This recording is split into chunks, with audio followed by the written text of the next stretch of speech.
Right, welcome back to the Arsenal podcast. Thank you for joining me once again this afternoon. Arsenal news now is what we'll be looking at. First and foremost, Balogun is linked with a move to Sheffield United, and United are saying they want to give us around 10 million for the player, which has been rejected, of course. Now Arsenal saying Balogun is going to be around 15 million if anyone is going to sign him, and it seems we are very ready to cash in on him if anyone brings in a decent cash. Now the question is, should we sell Folarin Balogun, one of those young players, strikers that are very talented? Arsenal's future, I would say.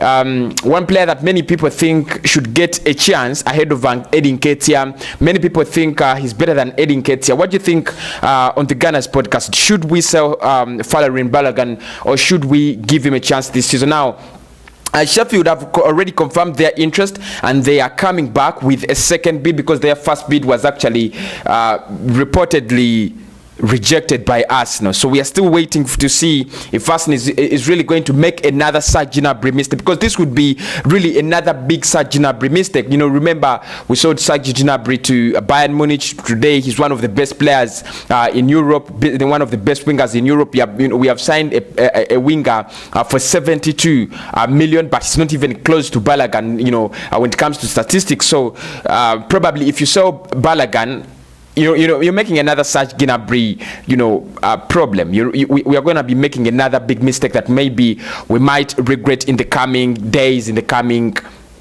seasons. Away from that, Arsenal is linked with another big name, Runnarson. Not big name, but a very close deal that could actually be announced this week. And according to this website, in the names of a Cult Offside, they say Arsenal expected to seal transfer of Runnarson this week, and the player could actually make his debut in the Carabao Cup against Leicester City.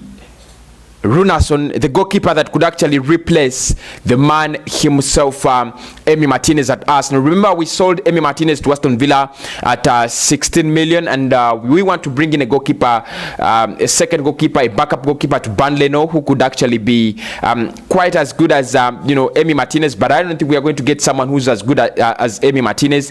It might be, a lie. Runnarson is gonna be joining Arsenal, 25 years of age. His medical is done. So medical done, everything has been agreed. We are going to pay around 1.5 million to Dijon. He has been a second goalkeeper at Dijon, not their first goalkeeper, but their second goalkeeper. And our goalkeeper coach says he has been working closely with the player. So he really wants him to join Arsenal. And a deal is very close. So I think that's another easy deal that we are going to be pulling off in the transfer summer, just like we have done before. And I think for me, I've not really seen him so much play so much, so I cannot really say that he's a good addition or a bad addition. But all I can say is probably if we can get him in, and that deal is done, and we focus ahead, look ahead, that is all I can say. Now we are the Football London are also saying that Stan Kroenke's transfer claim as Arsenal said to receive cash injection. Now again, another story of Stan Kroenke giving us money. Close to 100 million pounds. Now, this is really frustrating because the transfer window is closing, and now reports are coming in that Stan Kroenke wants to give us money to to transact in the transfers. Now, that wouldn't be something really new, because he has already said this in every transfer summer. He has already said that he's going to give us money. He doesn't give us. He's going to give us money, and he doesn't give us. Now, if you look at what Football.London are saying, they are saying Stan Kroenke transfer claim as Arsenal set to receive cash injection, and they are saying Arsenal have rarely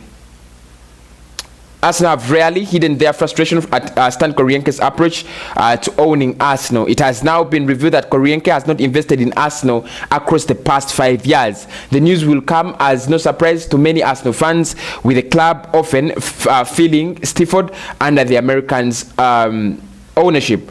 Twitter account Swiss Rambo, which has garnered a reputation for analyzing the financial records of clubs, have found that Premier League clubs have received a net figure of 1.9 billion in financing. Unfortunately, within that group, Arsenal received no investment from their owner, as shown. Interesting. In the past, in the past 5 years, Stan Kroenke has not invested a penny in Arsenal, and that's really evident.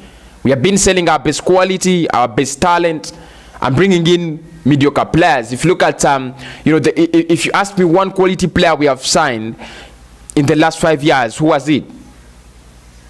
No one, actually, no one. And right now we are struggling to bring in the best talent. We are trying to look at you talk about Semowa, talk about Thomas Partey. We want to bring in the best talent, but really, we can't. And Stan Kroenke has not really invested in us, in the past 5 years. No penny, no single penny. But every single season he says, "I'm giving the club 100 million," and never happens. Zero spending. We are going down. In the past, in the past 4 seasons, no Champions League.